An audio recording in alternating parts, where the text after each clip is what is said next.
آپ نے وہ سنا ہوگا ایک مشہور اداکارہ ثنا خان جس کے آج کل سوشل میڈیا پہ بڑا چل رہا ہے. میں نے کل دیکھا اس کا حضرت مفتی تقی عثمانی صاحب نے ٹویٹ کیا ہے, اس کو مبارکباد دی ہے. تو مجھے خیال ہوا کہ یہ کوئی واقعی کوئی بڑی ایکٹر ہے جس کے بارے میں حضرت مفتی تقی عثمانی صاحب جیسے آدمی اس کو مبارکباد دے رہے ہیں, تو اس کا مطلب یہ مفتی صاحب اس کو اپریشیٹ کر رہے ہیں. تو خیر میرا رابطہ ہوا, اس لڑکی کا فون آیا میرے پاس, پتہ چلا بیان سن رہی ہے. میں نے یہ اس کی اجازت سے آپ کے سامنے شیئر کر رہا ہوں. یہ جو میں بات ابھی کر رہا ہوں نا, اس کی پرمیشن سے. اس نے کہا کہ آپ بتائیں لوگوں کو کہ میں نے آپ کو کال کر کے اپنی کارگزاری سنائی ہے, اور مقصد اس کا بھی صرف حوصلہ افزائی ہے. تو اس نے مجھے بتایا کہ پہلی بات تو یہ کہ میرے اوپر قطعاً کسی قسم کا کوئی دباؤ نہیں ہے جس کی بیس پہ میں توبہ کر کے بالی ووڈ کو میں نے چھوڑا ہے. اس نے بتایا کہ پہلی بات مجھ پہ کوئی کسی قسم کا دباؤ نہیں ہے, کیونکہ اس پہ الزامات لگ رہے ہیں مولویوں نے الو بنایا, مولویوں نے بیوقوف بنایا, یہ کیا وہ کیا. پہلی دفعہ تو بیچاری کا مجھ سے رابطہ ہوا ہے, ٹھیک ہے نا.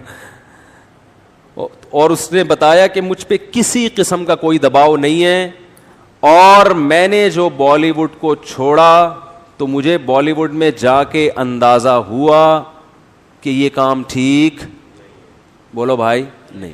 اس میں عزت ہے, شہرت ہے, لیکن غلط طریقے سے عزت اور غلط طریقے سے دولت. عزت شہرت اور دولت جو دو چیزیں ہوتی ہیں نا, انسان دنیا کی ڈیفینیشن کیا ہے, پیسہ ملے اور عزت ملے, یہی ہے نا.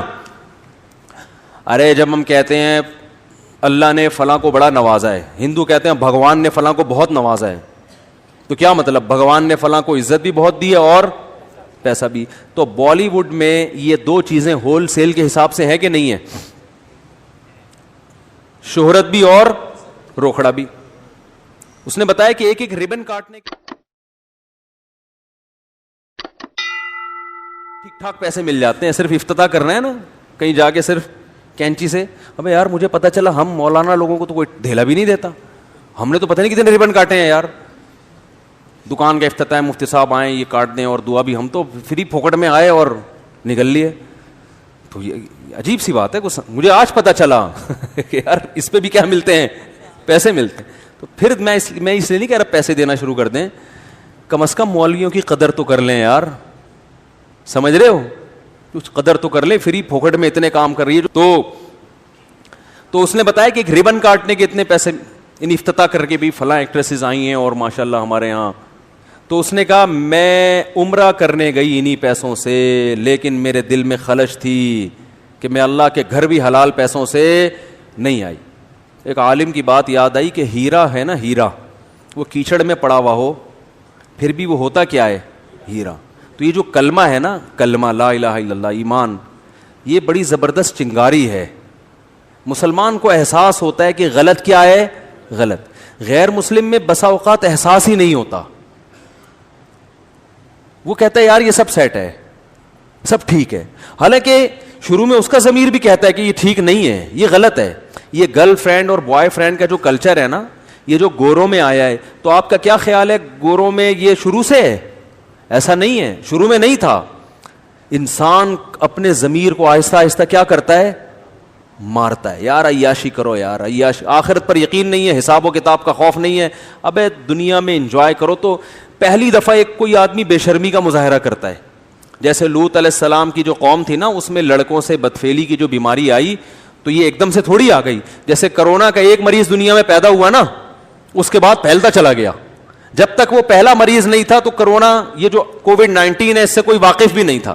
ایک آدمی آیا, اس نے کسی سے مصافحہ کیا گلے مل کے, اور جناب کیا حال ہے, بہت خوشی ہوئی آپ سے مل کے, اور اس کو تو بہت خوشی ہوئی, لیکن اس کو بالکل بھی خوشی بعد میں نہیں ہوئی. سمجھ رہے ہیں نا, کیا کریں, بات سے بات نکلتی ہے. قیام و طعام چل رہے ہیں نا, وہ ہوٹل والا بعض دفعہ رائتا بھی لے آتا ہے, چٹنی بھی لے آتا ہے, تو قیام و طعام میں تو ہوتا رہتا ہی ہے. وہ ایک دفعہ میں اکثر یہ واقعہ بتاتا ہوں, ایک صاحب کانچ کے برتن بیچ رہے تھے اور پوٹلے میں بند کر کے, جیسے گلی میں ہوتے ہیں نا, پھر رہے ہوتے ہیں. تو ایک صاحب کی عادت تھی, جب بھی کسی چیز کے بارے میں پوچھتے تھے یہ کیا ہے, تو ٹھوکر مار کے پوچھتے تھے. تو اس بیچارے بیوپار نے وہ کانچ کے برتن نیچے رکھے, سیٹھ صاحب نے کہا کہ رکھ دو. اس کو نہیں پتا تھا سیٹھ صاحب کو کہ اس کے اندر کانچ ہے, تو ٹھوکر ماری, بولا یہ کیا ہے؟ تو کہتے ہے نہیں تھا.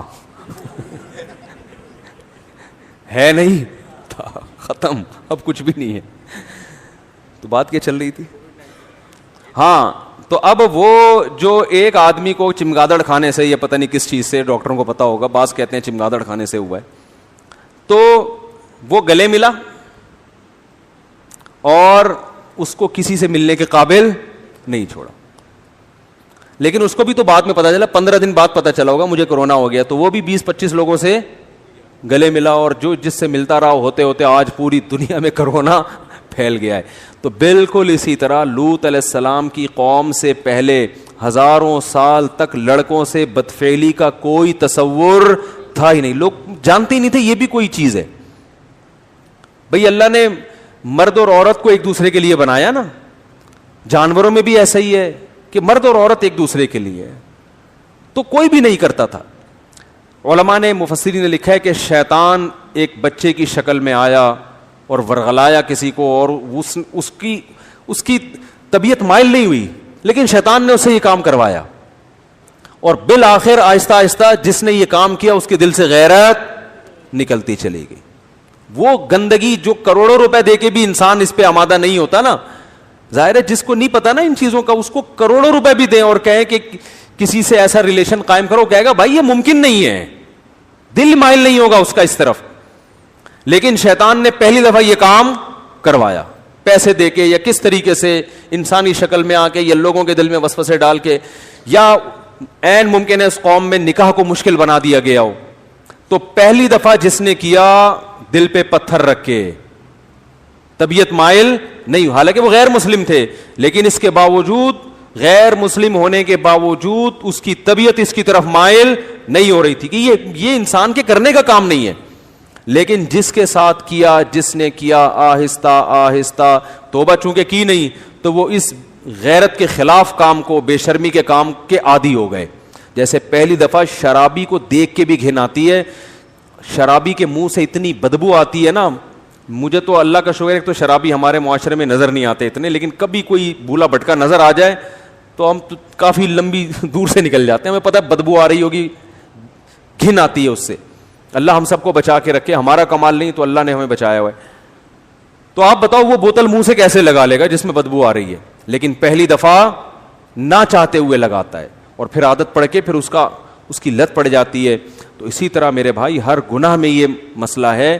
تو جب یہ گرل فرینڈ بوائے فرینڈ کا سسٹم ہندوؤں میں آیا, عیسائیوں میں آیا, یہ ایسے ہی نہیں آ گیا, پہلی دفعہ کسی نے غیرت کی قربانی دی ہے, اور آہستہ آہستہ معاشرے میں پھر ڈیبیٹ ہوئی, اس کو پھیلایا گیا, ہوتے ہوتے سب اسی کلچر کے. پھر میرڈ لائف اور بغیر شادی کے لائف میں کوئی فرق نہیں, بلکہ شادی شدہ لائف کو لوگ بیوقوف سمجھنا شروع کر دی. اب گدھے گھوڑے ہوتے ہیں نا, گدھے گھوڑوں کا یہی ہے, تھوڑی دیر کا ایک ان کا ریلیشن ہوتا ہے, اس کے بعد وہ الگ, خواہش پوری ہوئی چھوڑ دیا اس کو. کچھ تھوڑا سا زیادہ ایگریمنٹ ہو جاتا ہے, کسی کا 6 مہینے کا, کسی کا سال کا, لیکن یہ کوئی لیگل تو نہیں ہے نا, لیگل تو نہیں ہے نا. بوائے فرینڈ باپ تو نہیں ہوتا نا, باپ تو وہی ہوتا ہے جس کی بیوی ہو اور اس سے اولاد پیدا ہوئی ہو.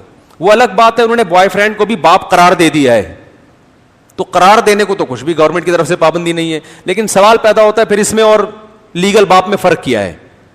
تبھی اسلام نے ایک دو ٹوک بات کی ہے, بھائی جو بوائے فرینڈ ہے وہ باپ نہیں ہو سکتا. باپ کون ہوگا؟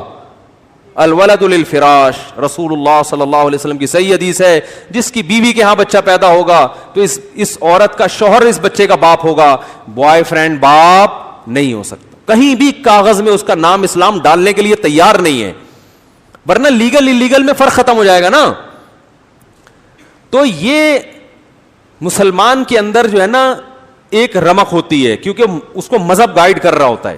تو اس ایکٹریس نے بتایا, اس لڑکی نے بتایا کہ مجھے یہ احساس ہو رہا تھا کہ میں جو عمرہ کر رہی ہوں یہ عمرہ بھی ٹھیک, بولو بھائی, نہیں. اپنے جسم کی نمائش کرنا, کسی جوان لڑکی کے لیے اپنے آپ کو ایکسپوز کرنا تاکہ لوگ اس کے جسم سے لذت حاصل کریں, یہ غیر اخلاقی حرکت ہے بھائی. اس پہ آپ درجنوں دفعہ اخلاق کا لیبل لگا دیں تو میرے بھائی کوے کو کبوتر کہنے سے کوا کبوتر نہیں بن جاتا. لوگ کہتے ہیں اپنی نگاہوں کو صاف رکھو, تو جب نگاہیں صاف نہ تو آپ ان کے کپڑے آدھے کیوں کر رہے ہو؟ پھر آپ اسی لیے تو آدھے کپڑے کر رہے ہو تاکہ لوگ ان کو دیکھیں. اگر لوگوں نے بہن کی نیت صحیح دیکھنا ہے تو بہن تو پورے کپڑوں میں اچھی لگتی ہے کہ نہیں لگتی؟ اس کا مطلب آپ خود لوگوں کو ٹھرکی بنا رہے ہو فلموں کے ذریعے. آپ چاہ رہے ہو کہ لوگوں کی ان کی پر گندی نگاہیں پڑیں, تبھی تو لوگ مائل ہوں گے. اچھی نگاہیں پڑھ کے کون مائل ہوگا؟ پھر پورے برقعے پہنا دیتے, پورے اسکارف پہنا دیتے ان کو. تو انسان ہر برائی کو نا اچھا لیبل لگا کے اپنے ضمیر کو مطمئن کر لیتا ہے. شراب پینے والا شروع میں مانتا ہے کہ یہ بری چیز ہے, لیکن پھر وہ لیبل لگاتا ہے کہ یار یہ ڈپریشن ختم ہوتی ہے, اس سے اسٹریس ختم ہوتی ہے. او بھائی, اسٹریس ختم کرنے کے اور درجنوں طریقے ہیں. سو جاؤ, وجہ تلاش کرو, نفسیاتی ڈاکٹر کے پاس چلے جاؤ. کوئی ڈاکٹر دنیا میں ایسا نہیں ہے جو ڈپریشن میں شراب لکھ کے دے, یہ ہیروئن لکھ کے دے. لیکن ہر شرابی کے پاس اپنی برائی کے لیے پہ اچھا لیبل لگا. تو بالی ووڈ یا جو یہ فلموں کے جو جہاں فلمیں بنتی ہیں, پوری دنیا میں انہوں نے ایک بے حیائی کا طوفان کھڑا کیا ہوا ہے. گھروں میں جو فیملی سسٹم تباہ کیا ہے, اس میں ان فلموں کا ہاتھ ہے یا نہیں ہے؟ کتنے نوجوان جو فلموں کے عادی ہیں وہ کہتے ہیں ہمیں اپنی بیوی اچھی نہیں لگتی, کیونکہ وہ اسٹیج پہ اور انہوں نے ایسی ایسی چیزیں دیکھ لی ہوتی ہیں ایکٹریسز کی شکل میں, ان کے ادھورے لباس, ان کو اپنی وہ دیسی عورتیں سمجھ میں آئی نہیں ہیں. اور یہ عورتیں ان جیسی بن نہیں سکتی, کیونکہ اس کے لیے بہت زیادہ حیا لیس ہونا پڑتا ہے. اس کے لیے میڈیا کیا کہہ رہا ہے, عورت میں کانفیڈنس پیدا کرو. کانفیڈنس نام ہے کانفیڈنس, لیکن اصل میں وہ کہہ رہے ہیں ان میں حیا کو, ارے بولنے پر پابندی ہے, حیا ختم. دیکھو ہر برائی پہ لیبل اچھا لگایا جا رہا ہے نا. کانفیڈنس ہونا اچھی بات ہے, بے حیا ہونا اچھی بات نہیں ہے, لیکن حیا پورے کپڑوں میں ہے. عورت پورے کپڑوں میں بھی کانفیڈنس سے بات کر سکتی ہے, لیکن کانفیڈنس کی تعریف یہ کی گئی کہ آپ کو کسی کے سامنے نیوڈ ہوتے ہوئے کوئی ہچکچاہٹ نہیں ہونی چاہیے. آپ کو ادھورے لباس میں ذرا بھی ایک جو جس کو کہتے ہیں نا ہیزیٹیشن نہیں ہونی چاہیے, آپ کو ذرا بھی آپ کو شرم نہیں آنی چاہیے. آپ کی مرضی پورے کپڑے پہنو, آدھے کپڑے پہنو, اور بھائی اس کو بے حیائی کہتے ہیں. اس کا مطلب آپ نے شرم و حیا نکال دی, لیکن اس کو نام کیا دیا جا رہا ہے, کانفیڈنس. بہت مشکل ہے سمجھانا, سمجھ میں آ رہی ہے؟ نہیں آ رہی. تو یہ تو میری اپنی پوری تقریر ہے, اس بیچاری نے تو اتنی لمبی چوڑی تقریر نہیں کی تھی, ٹھیک ہے نا. اس نے تو یہ بتایا کہ بالی ووڈ میں جب فلموں میں کام کرتی تھی مجھے احساس تھا کہ یہ کام ٹھیک نہیں. تو اس نے کہا کہ میں عمرہ کرنے گئی, میں نے وہاں اللہ سے رو رو کے دعا مانگی, اے اللہ مجھے اس مصیبت سے نکال دے. اور وہ رو رہی تھی ٹیلی فون کے اوپر, یہ اس کے جذبات تھے. اور اس نے کہا اللہ کی قسم انشاءاللہ کبھی واپس اس فیلڈ میں نہیں جاؤں گی. دیکھو رسول اللہ صلی اللہ علیہ وسلم نے فرمایا کہ ایمان کی حلاوت وہ شخص چکھے گا جو ایمان میں آنے کے بعد نا اسے کفر کی زندگی سے, گناہوں کی زندگی سے اتنی نفرت ہو جیسے کسی کو آگ میں چھلانگ لگانے سے نفرت ہوتی ہے. کوئی آگ میں جل رہا اور کوئی اسے نکال کے لے آئے تو یہ کبھی دوبارہ چھلانگ لگائے گا آگ میں؟ کبھی بھی نہیں لگائے گا آگ میں چھلانگ. تو جب تک یہ کنڈیشن نہیں ہوتی نا اس وقت تک اس کا مطلب آپ کی توبہ خاندانی توبہ ہے ہی نہیں. تو میرا مقصد کسی بالی ووڈ کے ایکٹر کی یا ایکٹریسز میں سے کسی کی توہین کرنا نہیں ہے. میں کبھی بھی یہ نہیں کہتا کہ ہم زیادہ اچھے ہیں وہ زیادہ برے ہیں. بھائی ہو سکتا ہے ان کے اندر کوئی ایسی نیکی ہو کہ ان کی بخشش ہو جائے, اور ہمارے اندر کوئی ایسی برائی ہو کہ ہماری بخشش نہ ہو.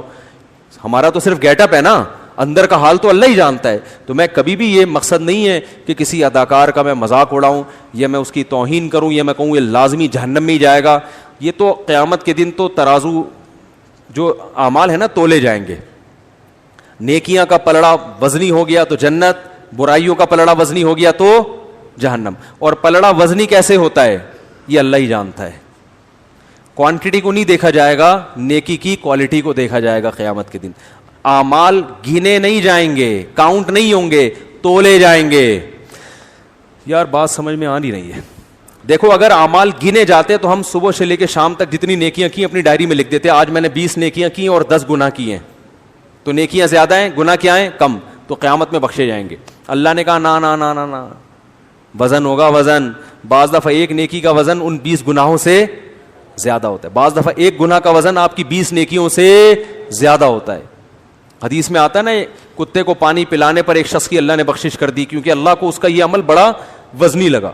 بہت سے ایسے انسانوں کو پانی پلانے سے بھی کوئی فائدہ ان کو نہیں ہوگا, کیونکہ وہ پانی پلانے میں بھی ان کا اپنا مفاد ہے. باس کو پانی پلا رہے ہیں, مقصد یہ نہیں ہے کہ کسی انسان کی خدمت, مقصد کیا ہے کہ باس سے تعلقات اچھے ہوں گے تو سیلری اس بہانے بڑھا دے گا. آپ کو پتہ چل جائے یہ مجھے اگلے مہینے نکالنے والا ہے, پھر پلا کے دکھاؤ.